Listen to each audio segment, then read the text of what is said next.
facile. Ok, donc l'union des droites. Et donc on a ce petit article qui a été fait par Madame Laurence Mogest. Donc c'est parti pour l'article du matin. Laurence Mogest qui a écrit l'article au titre de Face aux menaces qui pèsent sur la France, l'urgence de l'union des droites. L'urgence de l'union des droites, c'est un peu tard maintenant là. Par contre, il y a l'union des fistules qui se plaignent là. J'ai déjà râlé à propos de ça. De ceux qui se plaignent de Macron, là, il y a plein de chefs d'entreprise. Putain, que ça m'énerve. Pourquoi vous n'êtes pas plein l'année dernière? C'est bizarre. C'est bizarre. Donc, regardez-moi ce magnifique drapeau français. La France, messieurs, dames, la France. Donc, une essayiste. Un essayiste. Ouais. Par Laurence Mogest. Mogest, c'est mieux. Parce que je ne sais pas lire. Et oui, je ne sais pas lire. Mais n'oubliez pas que je découvre en même temps que vous. Donc, des fois, c'est pas facile de lire. Donc, par Laurent Mogest, essayiste. Pour espérer vaincre les maux qui accablent le pays, la droite doit s'unir, selon Laurent Mogest qui tente de montrer qu'un programme commun est possible. Polémia. Ah, hmm. Ah oui, aussi, à propos de l'union des droites, c'est rigolo, l'union des souverainistes, parce qu'il y a l'union des droites et il y a l'union des souverainistes. C'est pendant le Bistro Liberté avec Dupont-Aignan, qui était vraiment très intéressant. De toute façon, c'est souvent très intéressant cette émission. Il y a Greg Tabibian, Maisto et deux autres personnes, je sais plus les noms à chaque fois. Et Tabibian, à la fin, il a dit, c'était vraiment bien, il a dit à Dupont-Aignan, est-ce que ça vous va si on vous enferme dans une pièce avec 6 ou 7 souverainistes et en fait vous n'avez pas le droit de sortir tant que vous vous mettez pas d'accord. Mais on fait une émission quoi, j'ai bien compris c'est une émission. Ah j'aimerais bien voir ça. Donc pour un programme commun, donc là c'est plus les souverainistes. Donc alors, on verra bien si c'est fait. Donc là elle parle d'un programme commun pour la droite. Ah ça serait intéressant. Dans l'initiative de la droite hors les murs, ou dans celle des amoureux de la France, dans les propos des responsables politiques stigmatisés à l'extrême droite par les médias bien pensants, on ne cesse d'entendre comme une incantation lancinante l'absolue nécessité d'une union des nationalistes souverainistes. Il semblerait que ces supplications n'aient point trouvé le chemin du ciel. Des explications tristes ou pire fatalistes sont données. La guerre des égaux arrive largement en tête de celle-ci, mais des divergences politiques infranchissables sont aussi avancées comme raison du désastre. Le premier point engage largement la responsabilité des acteurs politiques qui se disent pétris de France. On regarde la situation dramatique de notre pays qu'ils dénoncent, de leurs compétences, de leur culture et de leur intelligence, ils ne peuvent pas ignorer qu'une telle attitude les rend passibles de poursuites devant les tribunaux pour non-assistance à patrie en danger. Bon déjà, il faudrait condamner notre fistule de Macronus là, mais bon. S'ils n'ont même pas au pouvoir, je vois pas pourquoi ils seraient condamnés, mais bon, c'est vrai que c'est pas faux quand même. Hein. La seconde explication, les divergences de vues, en définitive, n'est pas recevable. En effet, les désaccords sur les retraites, par exemple, sont certes des sujets d'importance qui mutent en détail face à la déliquescence en cours de notre pays. En définitive, le point névralgique, source de ces divergences, se cristallise sur la sortie ou non de l'Union européenne. Il serait démoniaque que la France s'écroule sur le thème de l'UE, si éloigné de notre enracinement européen. Fabriquer notre défaite sur cette question épineuse, n'est-ce pas en définitive une façon de servir ceux qui ont voulu l'UE pour détruire l'Europe et ses nations? Alors, hein? Bah oui, mais c'est ça le truc aussi, mais tout le monde reproche, il y en a plein qui reprochent à Marine Le Pen de ne plus parler de l'euro et tout, mais bon, c'est très compliqué. Ouais. Je rappelle que le Canada, quel Canada? Le Danemark s'en sort là sans être sorti de l'UE, hein, et ils sont dans l'euro, hein, je crois. Je sais que l'euro c'est très compliqué, ça fait trop chier, l'UE ça casse les couilles, mais quand même. Le Danemark, on a fait toute une mission dessus, on en refera une, a réussi à contrôler son immigration. Par exemple. Mais bon, il y a d'autres choses quand même, hein, par exemple toutes les problématiques d'énergie. Mais bon. Alors, un programme commun pour des prochaines victoires électorales. Le problème, c'est que les prochaines victoires électorales, c'est dans longtemps quand même. Hein. Ne devrait-on pas plutôt imaginer, pour espérer vaincre, un programme commun d'union, reprenant les urgences qui sont déclinées sur les prospectus de Nicolas Dupont-Aignan, François Asselineau, Florian Philippot, Éric Zemmour, Marine Le Pen. Bah, Asselineau, il a fait une émission chez Éric Morillo, je crois. Il fait que de dire que Zemmour est d'extrême droite, donc un nazi juif, quoi. Le nazi juif. Celui-ci pourrait se décliner ainsi. Défendre l'identité de la France, mettre fin à l'immigration massive, renvoi des étrangers en situation irrégulière et ou délinquants. Ça, je pense qu'on pourrait tous se mettre d'accord là-dessus. Défendre la souveraineté de la France, réindustrialisation, indépendance énergétique, donc développement du nucléaire, localisme, soutien aux petites et moyennes entreprises, notamment agricoles. Même presque principalement agricoles, ce serait bien. Ça, c'est un truc, pendant toute la campagne, j'ai soutenu le Z. Hein. De toute façon, je pense que vous avez bien compris avec le jeu vidéo que j'ai fait, c'est pour ça que j'ai mis cette émission, ma vidéo du jeu, quoi. Le jeu vidéo que vous pouvez aller tester si ça vous intéresse, c'est la vidéo principale de la page. J'ai soutenu Zemmour, mais pendant toute la campagne, j'ai essayé d'intervenir dès que je pouvais pour dire qu'il fallait un programme beaucoup plus sur l'écologie, mais sur l'écologie intelligente, hein, pas sur les écolos de fistules de merde. Notamment, tous les écologistes qui vous parlent pas de refaire l'agriculture en France et de faire revenir des entreprises de l'industrie, quoi. Comme par exemple la proposition du Pont-Aignan où il dit que tous ceux qui investissent en France, ils auront 50% d'impôts en moins, voilà. Ça, c'est très bien. Mais l'agriculture, en gros, doubler le nombre d'agriculteurs, quoi. Donc revoir tout le système pour qu'il y ait beaucoup plus de petites exploitations, qu'on arrête les conneries avec les grandes exploitations, qu'on revienne à des exploitations enfin, qu'on pousse, pas qu'on revienne, c'est bien d'en avoir toujours des grosses, mais à des exploitations de 15 à 20 hectares. Voilà, je connais pas trop mal ce sujet, puisque je suis fils d'agriculteur, et que vu la merde que c'était, on n'aurait jamais repris les terres. Voilà, donc il faut un programme massif pour l'agriculture. Massif, massif, parce que c'est l'indépendance énergétique, mais c'est l'indépendance alimentaire qu'il faut. Donc là, déjà, madame, je suis désolé, mais il manque un vrai mot, donc l'indépendance agricole. C'est ça qu'il faut revenir à ça. Avoir un déficit, un déficit commercial négatif. Positif. Ouais, positif. Ouais, où on exporte. Parce que depuis 2019, c'est la première fois depuis 45, voire depuis toujours, que la France est en déficit commercial au niveau de l'agriculture. Donc l'agriculture, un point absolument nécessaire à ultra important.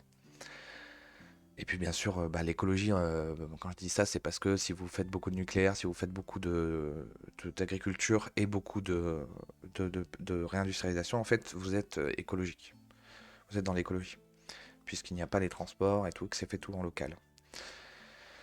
Défendre la continuité, donc point suivant, défendre la continuité culturelle de la France. Éducation, lutter contre les effractions et manipulations des groupes d'influence anglo-saxonnes, LGBT et autres. Cesser les subventions aux médias qui oublient la continuité organique de notre pays au profit des idéologies mondialistes. Ok. Attends, c'est ça le point? Ok, donc non. Bon, c'est très bien de faire ça. Je sais pas, je suis désolé, mais là, c'est pas ouf en fait. Donc je rappelle que je découvre le texte avec vous. Donc oui, c'est très bien de faire ça, mais la priorité à l'école, c'est de refaire des gens qui savent lire et écrire et compter. Regardez comme moi je sais pas lire, hein. Je fais que de non, je sais pas dire. Refaire une école beaucoup plus carrée, quoi. Faire péter le collège unique, remettre à fond, enfin faire mettre à fond le respect des métiers de base. Désolé pour le de base, mais tout ce qui est artisanat, artisan, euh, les métiers même. Enfin voilà, tous quoi, boulanger, bon c'est artisan, tout ça. L'alternance à fond, des 14 ans, machin, tout ça, tous ces trucs-là, c'est le truc le truc des LGBT, des machins, c'est vrai que c'est un énorme problème et tout, mais il faut le faire, mais c'est pas la priorité. Il faudra le faire, mais c'est pas la priorité, c'est plutôt l'éducation qui est prioritaire. Donc je suis très surpris. Ok, alors défendre une certaine idée de la fraternité et de l'égalité. Rétablir une justice qui protège les victimes en pénalisant comme il faut les coupables. Oui, et construire je ne sais pas combien de prisons, de places de prison. Défendre une certaine idée de la liberté, lutter contre le monopole des juges et dénoncer avec vigueur les périls liberticides exponentiels actuels des mesures sanitaires aux énergies énergétiques ou énergétiques au contrôle des banques. Ouais, le coup de la séparation des banques de dépôt et des banques d'affaires aussi, ça serait bien. Ok, bon. Évidemment, ces points qui n'ont pas vocation à être trop nombreux afin de créer un consensus seraient affinés, enrichis, précisés par nos responsables de parti. Mhm. Il faudrait que ce programme comprenne un dernier point essentiel que l'on peut présenter ainsi, se défendre des oukases de l'UE. Si nous n'arrivons pas à dérouler ce programme du fait de blocage de Bruxelles, si nous ne parvenons pas à tordre le bras de l'UE afin de la mener de le mener à bien dans un délai à déterminer, il sera temps de réaliser un référendum d'initiative populaire. Ceci afin de demander au peuple d'arbitrer sur la sortie ou non de l'UE. Un peuple que l'on peut espérer confiant cette fois. En effet, un tel gouvernement d'union serait alors constitué de personnes qui auraient prouvé leur abnégation partisane au profit du destin du pays. Les Français ne pourront donc pas redouter que le sort de ce RIP soit similaire à celui du référendum français sur le traité de 2005 établissant une constitution pour l'Europe, qui fut bafouée par le traité de Lisbonne. Putain, Dupont-Aignan, il a raconté un truc de fou sur ça aussi dans son émission là. Avec Sarkozy qui lui demande ah, c'est bien, vas-y, c'est bien, viens. Je sais pas pourquoi je fais cet accent. Viens, Dupont, Dupont-Aignan, je vais te donner un ministère, comme ça, quand je tire président, je vais te donner un ministère, et puis tu vois, c'est bien, parce que toi, t'es contre l'UE, mais comme ça, si je te mets ministre, eh ben, tu pourras dire que maintenant, le traité de Lisbonne, c'était bien, en fait. Enfin, c'est bien, c'est pas la même chose que la Constitution. Donc voilà, c'est avant d'avoir fait passer le traité de Lisbonne. Donc c'est assez énorme cette anecdote. Je sais pas si c'est vrai, mais en tout cas, il l'a raconté, quoi. Alors, les points positifs d'un rassemblement autour d'un programme commun. Le caractère exceptionnel d'une telle union autour d'un dessein pour la France serait en lui-même un atout majeur pour convaincre les Français inquiets. Un tel discours serait susceptible de crever le plafond de stock de langue de... Quoi? Le plafond de stock, je connaissais pas ça, de l'endoctrinement médiatique. En écoutant les militants dits de base sur les marchés ou lors de réunions, nous constatons que beaucoup ne comprennent pas la division des mouvements souverainistes nationalistes. Souverainistes, patriotes, nationalistes. Les hommes, et déjà il ne faut pas utiliser le mot nationaliste, ça fait peur. National, socialiste. Eh oui. Les hommes et les femmes et la femme politique citée plus haut ne cessent de témoigner de leur intérêt pour la France d'en bas, pour le local. Répondre aux vœux de beaucoup de leurs militants serait une véritable preuve de leur sincérité patriote. Effectivement. L'aspect inattendu d'une telle initiative signera la situation gravissime de notre pays. En cela, elle attirera les silencieux et les désabusés des partis. Afin d'optimiser cette opportunité, il sera sans doute préférable de quitter la dualité droite-gauche, largement déformée par les médias. La France en tête de gondole, et nous pouvons envisager quelques surprises car de nombreux abstentionnistes souffrent d'une forme de dépit amoureux et d'espérance anéantie mutée en aigreur vis-à-vis du monde politique.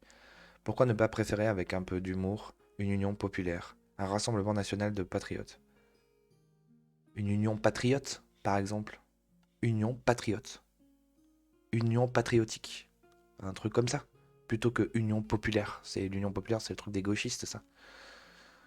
C'est un rassemblement national des patriotes pour la reconquête d'une France debout. Là, le mec, s'est prêché en mettant tous les noms. Union, d'accord, ok. Donc, soi-disant, parce qu'il y a les gens de gauche chez Mélenchon, parce qu'il y a certains souverainistes chez Mélenchon, qui en ont marre de Mélenchon d'ailleurs, puisqu'il est en train de dire bon, vous êtes trop blanc, cassez-vous.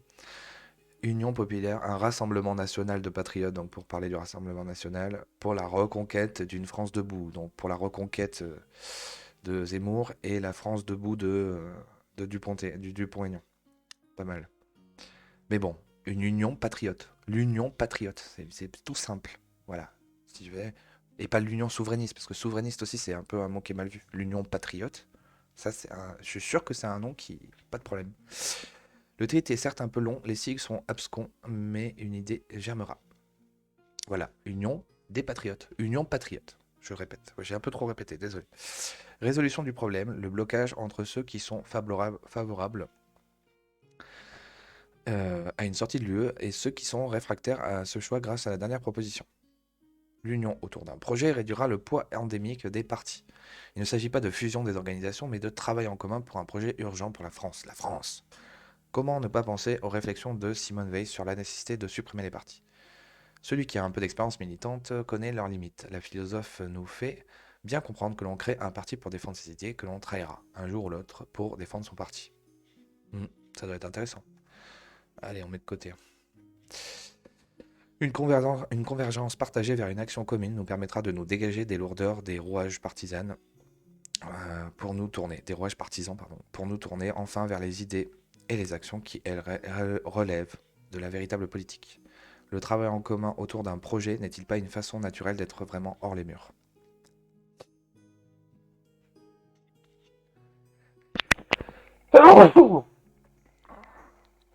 Petit éternuement, désolé. Hors les murs, en fait, c'est ceux qui se disent pas parisiens, quoi, en fait. J'imagine. Le travail, nana, hors les murs. Il ne s'agit pas, encore une fois, de renier son expérience partisane, mais de s'éloigner de ce qu'il y a parfois de pathogène dans les murs, dans les organisations humaines. Non, c'est peut-être pas de Paris, c'est hors les rivalités, les frustrations, les coups bas, les ambitions trop personnelles et très débridées. Sans être naïf, il est possible d'espérer que ce projet commun entraîne un amoindrissement de ce type d'attitude, si humaine, mais malheureusement délétère. En ce qui concerne les critiques à venir, j'ai eu l'occasion d'exprimer oralement ces vœux auprès de personnalités aguerries au monde politique. J'ai reçu des réponses peu variées, en fait. Ou plutôt, qui naviguent entre un sourire amusé, peut-être un peu triste, et une défiance parfois vis-à-vis de ce qu'ils croient être un signe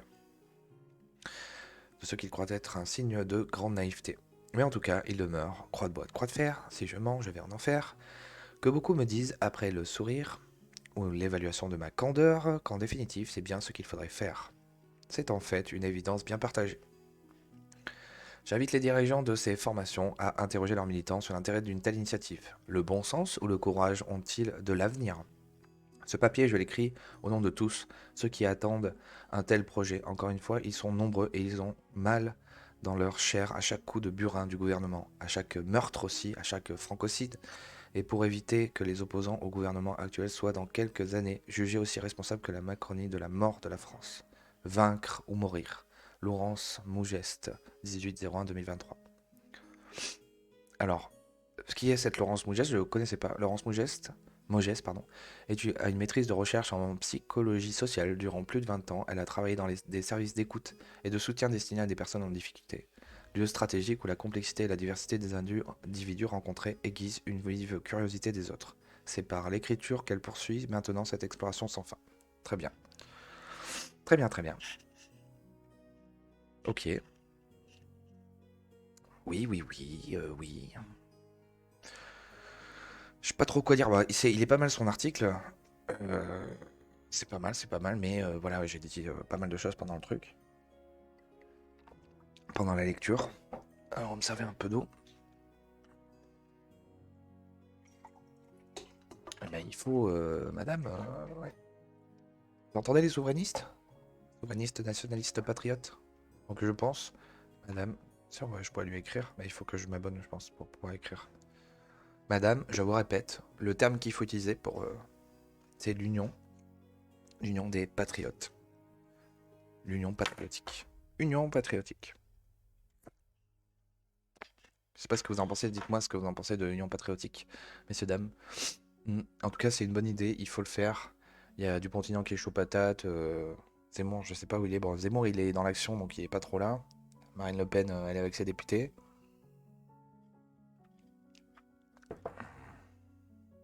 À gauche, qui y a? Je sais pas, en fait, c'est Zamba Modic, là.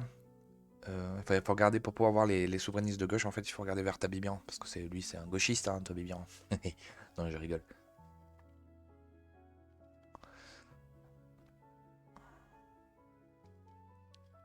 Quand j'entends Didier Maisto, en fait, qui a l'air d'être un vrai souverainiste de gauche, je me dis quand même que c'est très très compliqué, quoi. Il faut qu'il y ait vraiment encore pour pouvoir pour qu'il y ait l'union des droites, des souverainistes. Il faudrait qu'il y ait vraiment une véritable catastrophe au niveau de l'immigration, un truc extrêmement grave, même s'il y en a déjà eu plein de fois, hein. Je rappelle que, enfin non, je vais dire un truc, c'est pas je rappelle. J'ai discuté avec un ultra gauchiste. Moi j'habite à Montpellier, il y a que ça. Euh, il m'a dit, on discutait, hein, bon, j'avais pas envie de l'éclater, mais c'était parce que je suis pas violent, mais il m'a dit que Samuel Paty c'était un fait divers. Voilà. Bon, lui c'était vraiment un supra-gauchiste, un poutou, voilà. Mais donc Maisto, je crois pas qu'il soit comme ça, mais on voit le gauchisme ultime. Et le sujet de l'immigration, en fait, c'est tellement bloquant pour la gauche, même pour les souverainistes de gauche, on voit bien, hein, je veux dire, même mon frère galère un peu, quoi. Mais bon, c'est vrai que j'ai bien compris pourquoi Onfray il a basculé, il a pas suivi Zemmour finalement pendant l'élection. C'est surtout parce que Zemmour s'est vraiment rapproché des LR en termes d'économie pour se démarquer de Marine Le Pen, hein. Et ça a pas plu à Onfray, quoi. Je suis pas sûr que ça soit l'identitaire qui ait vraiment posé problème, à part bien sûr le truc des prénoms, parce qu'il y en a plein qui assument pas. Enfin bon, voilà, en tout cas, ça va être dur de rassembler tous ces souverainistes là, parce que il y a des idées, des points d'achoppement très forts. Donc c'est d'un côté l'UE, ça c'est très problématique. Pour certains, il faut vraiment sortir, pour d'autres, il faut rester. Voilà, donc ça c'est très problématique. L'immigration, bon, voilà, les souverainistes de gauche, ils ont quand même beaucoup du mal à en parler, alors que pourtant, Georges Marchais disait que ils nous volent notre travail. Voilà, donc je sais pas trop comment ce sera possible. En tout cas, super article, merci madame.